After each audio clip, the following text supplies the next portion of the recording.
उत्तर प्रदेश के हाथरस में बीजेपी नारी शक्ति वंदन कार्यक्रम में उस वक्त अचानक हलचल मच गई जब दो महिलाएं मंच पर मौजूद सीएम योगी आदित्यनाथ के सामने हाथ जोड़कर न्याय की गुहार लगाने लगी। ये महिलाएं न्याय मांगने पहुंची थी। सूबे के मुख्यमंत्री योगी आदित्यनाथ से गुहार लगा रही थी कि मुख्यमंत्री जी, मेरी बेटी को उसके ससुराल वालों ने जलाकर हत्या कर दी है और पुलिस वाले पूरे मामले पर लीपापोती कर रहे हैं। न्याय दो, न्याय दो, न्याय दो।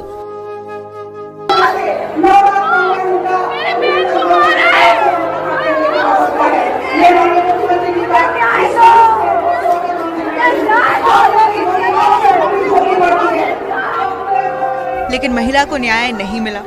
बस मिले तो धक्के, तिरस्कार और अपमान, वो भी उस जगह पर जहां मुख्यमंत्री योगी आदित्यनाथ की सभा थी और सभा का नाम दिया गया था नारी शक्ति वंदन महिला सम्मेलन।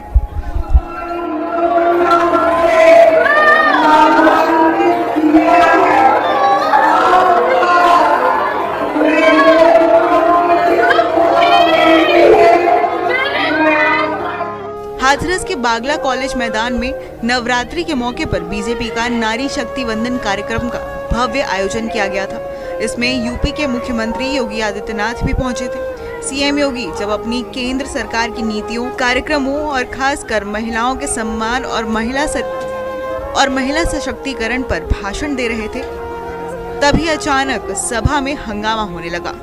भीड़ में मौजूद दो महिलाएं अचानक जोर जोर से बोलने लगी और रेलिंग से बाहर आकर मंच की ओर बढ़ने की कोशिश करने लगी। सभा में चिल्लाने वाली ये दोनों माँ बेटी थी, जो सीएम योगी के आगे चीख कर, हाथ जोड़कर न्याय की मांग कर रही थी। वो कह रही थी कि हमें न्याय दो, मेरी बेटी को मारा है, हमारी कोई नहीं सुन रहा।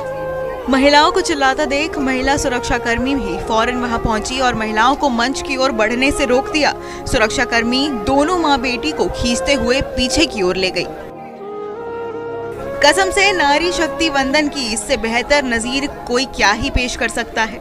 दोनों माँ बेटी ने बताया कि उनकी ससुराल वाले ने उनकी बेटी को जलाकर मार डाला है। हत्या के बाद से ही सास ससुर और पूरा परिवार भाग गया है। उन्होंने बताया कि उनकी गुहार कोई नहीं सुन रहा। दरअसल पिछले दिनों सिकंदराराव कस्बे की एक महिला प्रीति की दहेज के लिए हत्या कर दी गई थी। ये दोनों महिलाएं मृतका प्रीति की माँ और बहन थी, जिसके लिए न्याय मांगने वो आई थी। उन्होंने बताया कि 1 अक्टूबर को उनकी बेटी की हत्या हुई थी। खैर, अब इस वीडियो को देखकर तो यही समझ आता है कि चुनाव के वक्त के वादों पर पानी कैसे फेरते हैं ये नेता। पुलिस, कानून, न्याय दिलाने की कसम खाकर आम जनता की सेवा करना तो दूर, उल्टा आम जनता के लिए ही मुसीबत साबित हो जाती है। वीडियो में महिला ही एक महिला का दर्द नहीं समझ पा रही है।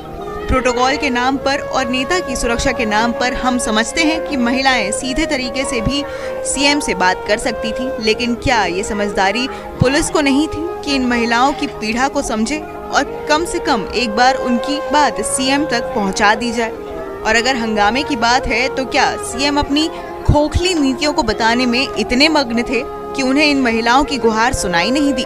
सवाल कई, जवाब एक भी नहीं। खैर, आपकी क्या राय है इस पूरे मामले में, आप हमें जरूर बताइए।